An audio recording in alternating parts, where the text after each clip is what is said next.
First off, I'm Iona. You might have seen me around all day. I work for Resident Advisor. I've been working there since 2019. I started off in ticket support and promoter support, doing freelance technical support. And then about 2 years ago, I joined the community team, working with Amy, which has been amazing. Get to do things like this all the time. I also run Doors Open, which some of you might know, which is our non-profit jobs and opportunities platform. And I'm here today speaking to Tania. Tania, would you like to introduce yourself and what you do in music? Thank you so much. Hello, everyone. I'm Tania. I am a promoter, kind of turned DJ. I am from Denmark, but I've been in Berlin for about 10 years now, and I am behind the event series Fandango. That is kind of a community-based event, mostly in Berlin, but we've also done some events in Ukraine and Brazil, and this year we're also traveling a bit more around Europe. Wow, awesome. How long have you been doing that, and how did you get into it? So I've actually only been in this industry for 2 years now. Technically, I would say I came, as soon as I moved to Berlin is when I kind of discovered the electronic music scene and kind of the community and the values that come along with that scene, and kind of quickly got surrounded by people that were very involved in the scene.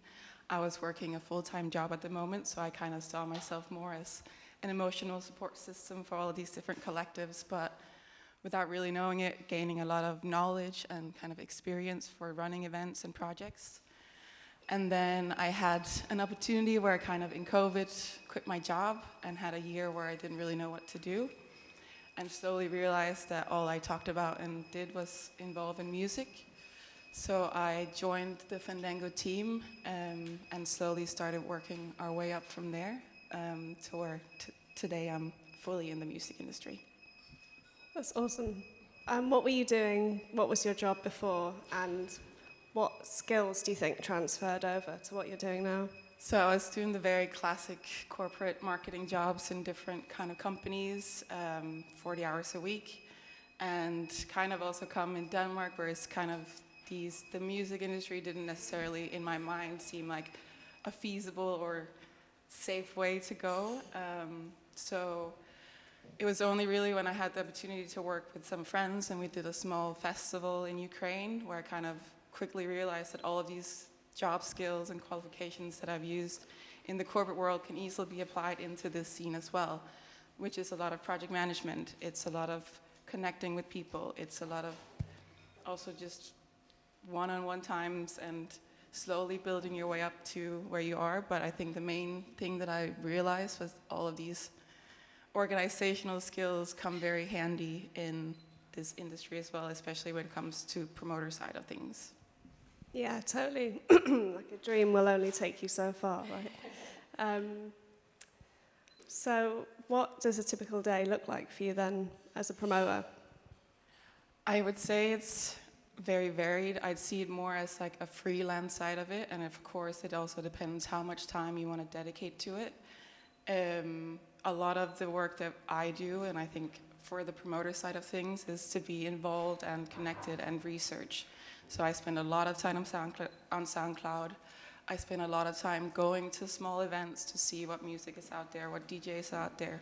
Also just connecting with people, because for me, what I love about the scene is the fact that you find this whole community of majority like-minded people. Of course, there is negative sides to the scene, but if you know your values before you go into it and you kind of know what you want to do and not necessarily just go into it because you want to be the next big name or because you want fame and money or whatever it's for some people, but more finding the people that are like-minded and slowly build up things from there. And then honestly, you never know where you're going to get. Absolutely. So specifically regarding Fandango, what are those unique attributes and like community elements that make it so successful? I think we've been quite lucky with our organizational team, where it is a lot of different personalities and a lot of different skill sets, where Personally, I'm more the organized person, and I like to be behind the scenes.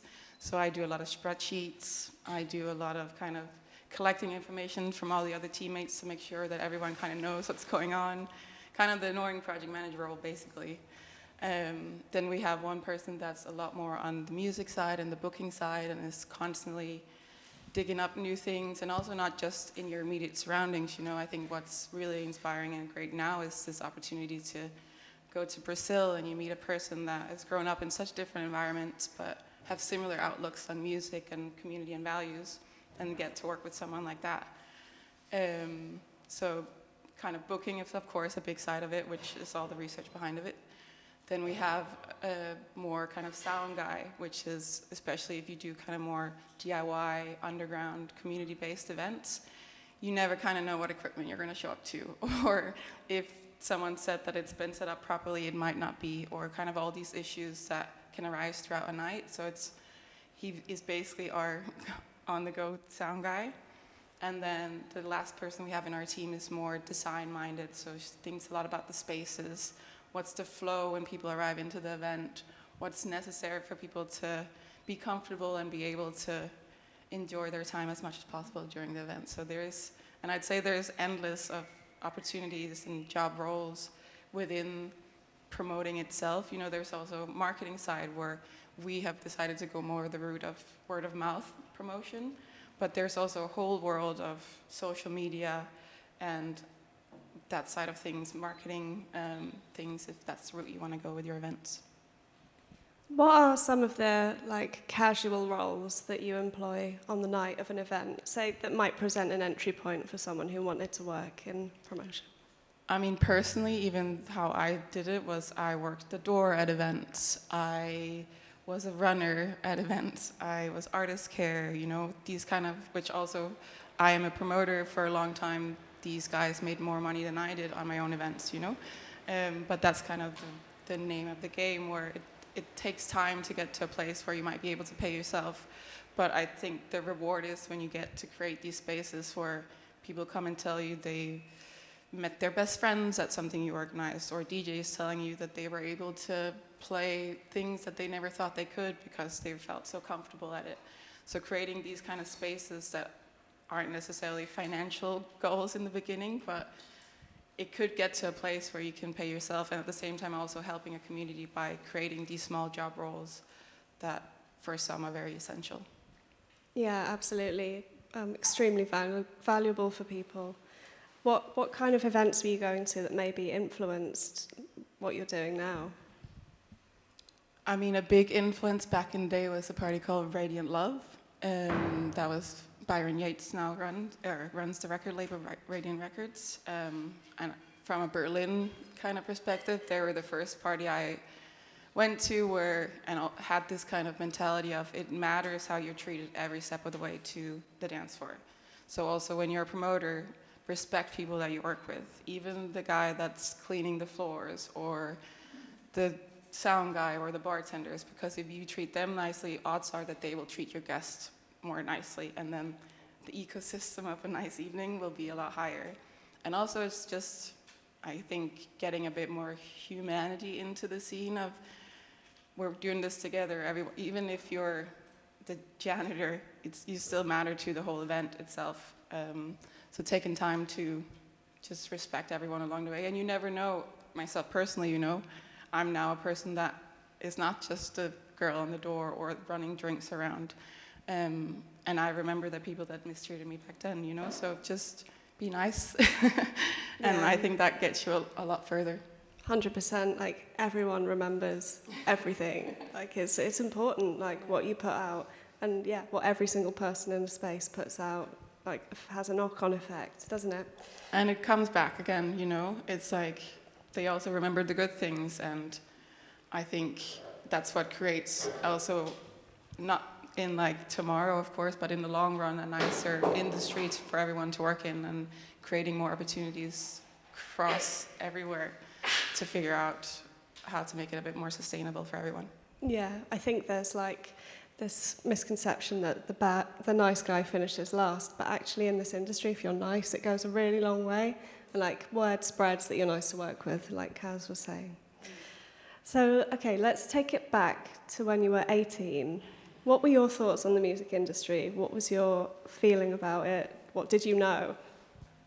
Honestly, nothing. I would say I almost didn't really have thoughts on the music industry. I kind of at that point was occupied with business school and kind of climbing the ladder, as some would say. And it wasn't really until I came to Berlin at 25, I kind of see myself as a late bloomer in this industry, where I discovered it, and not only the music side of it, but also all the values that I think a lot of this industry come with it. As I mentioned before, of course you meet the kind of opportunists in the scene that are kind of trying to take advantage of people that are trying to do good and trying to do the right things for the right reasons. But now I lost my train of thought. That's okay, Yeah. no, that was great. What advice would you give someone who wanted to kind of not follow in your footsteps, because everyone's path is different, but who wanted to do what you're doing now? Patience, I think. As also, I think what Kashid said before, what he was surprised was that how long it took to get the recognition, where I kind of went in with that mentality that this is not something that I'm doing to be where I want to be tomorrow. I don't even really have like an end goal, because I think it's kind of an endless industry where there's constantly things to learn. There's constantly space to take breaks and come back. So I think it's important to be in it for the long run and not have these kind of monthly or yearly goals, because opportunities come and go, and it's more about being ready for when the right opportunity for you comes along. And not stress yourself out when you get a no, or stress yourself out when things don't go as you had in your mind, or stress yourself out if one event goes bad. I mean, the amount of parties we've had with Fandango where 10 people showed up, you know, it's very much, you need to be in it for the long run and kind of accept the up and downs that comes with it. And how long has it been going now? Because you've got a birthday coming up, right?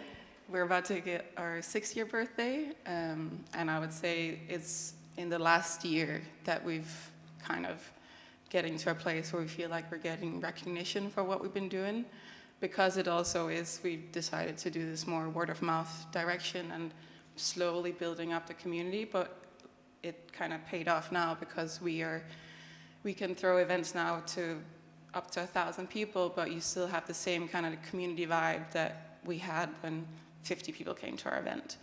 And also this then spreads faster. So I think up until last year, we maybe had 1,000 followers on Instagram, where now we just hit 13,000.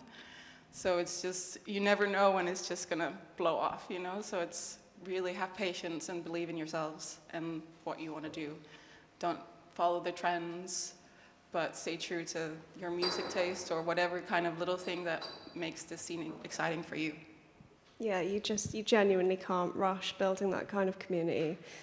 If it happens quickly, it probably won't last as long, right? So finally, I would say, just before we go to questions, so prepare your questions, what are your top 3 tips? It could be things you've already mentioned, but top 3.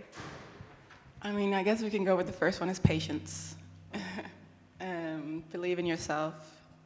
And I think when you do that and you do things for the right reasons, you will get somewhere with what you're doing. Find the people that have the same value sets as yourself, and just keep working hard, keep doing the research, show up for people as well. As we said earlier, people remember, as I imagine you do as well. I'd say second tip is be kind, respect people on all levels of path. I think it'll get you a lot further. And last tip, don't follow trends. I think that's the main thing as well. Be true to your thing.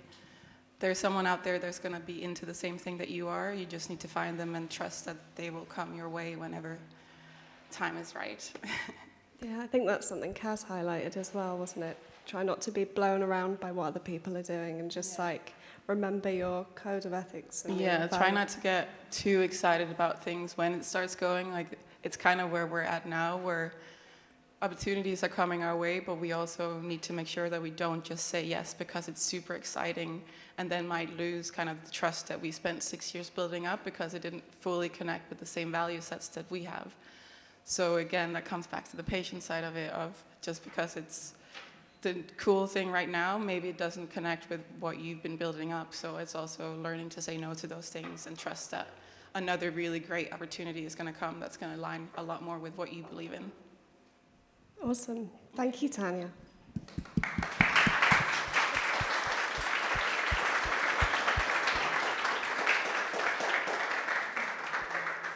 Who's got a question? Hi, Tania. Thank you for your words. I'm interested in knowing a little bit about how in Fandango or you as a promoter, how do you approach diversity in terms of bookings and in terms of promoting artists here in Berlin? My question also, I want to give a little bit of context because I am from Latin America, and I tend to see that there are some spaces where we are not allowed in the sense of like we have to prove ourselves even more than some European people or people from the States or Canada. And sometimes people are playing Latin American, these European or Canadian or from the United States, people are playing Latin American music and they are playing in those spaces, but the Latin American producers are not getting booked in those spaces. And so I'm a promoter myself. I do also a party, and my focus is more on the global south. And so the way I see it is how you also give the opportunity to people that have been like struggling and producing, and they don't get this validation that they are seeking sometimes from certain spaces. And so I want to also know, because it seems like, I don't know, like there was once that they told me, for example, I wanted to do a party of my own in a place, and they told me, we don't play Latin music here.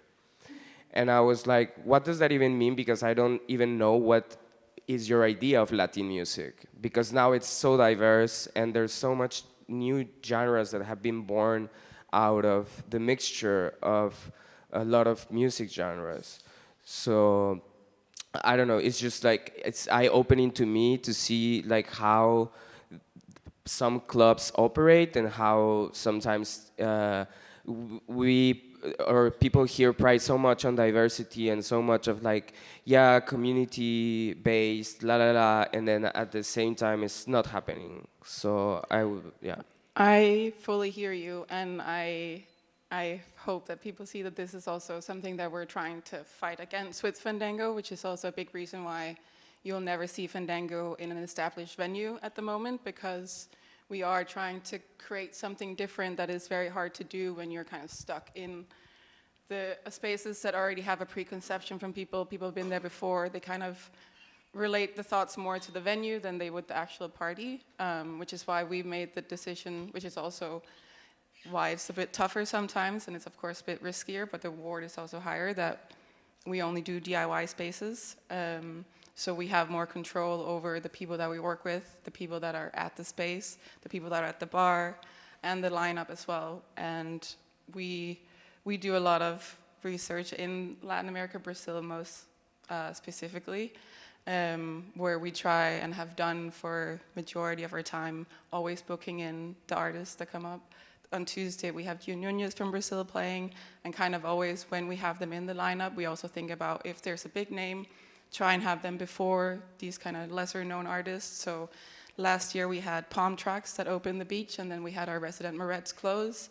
So we knew people would come early and catch them, and I think this is also just a thing that we wanted to do within ourselves. It's not only to put highlight on diversity, but it's also just, we can see the energy that comes from South America and also all of the importance of diversity. And we also try and implement more on the door where there's preference for people of color or minorities or offer a solidarity list for people that might not be able to get in, because then you also create a space that is more diverse, the guests are more diverse, and then I think it is just different compared to when you make sure that everyone is able to have a more comfortable, good time compared to when you're in a space and you're kind of the one sticking out from everything. But for us personally, we see the issue with this, and we're trying to counteract it by putting more focus on minority artists, and that's also why I mentioned before that research is such a big thing, because of course when you're in Berlin it's harder to see what's happening across the world, and it's harder to find that artist that is great. But it's again how much effort you put into it, and I think if you decide to do events, it's important that you look at the artists that you book. Also for me, I prefer to book artists that I, in some degree, have met personally, so I know what kind of person they are, because I also know that it's important for the dance floor what kind of energy the DJ will bring into the booth, and kind of, again, it's the whole synergy of the events, and every single part matters, and that's also why the lineup and diversity matters. Thank you.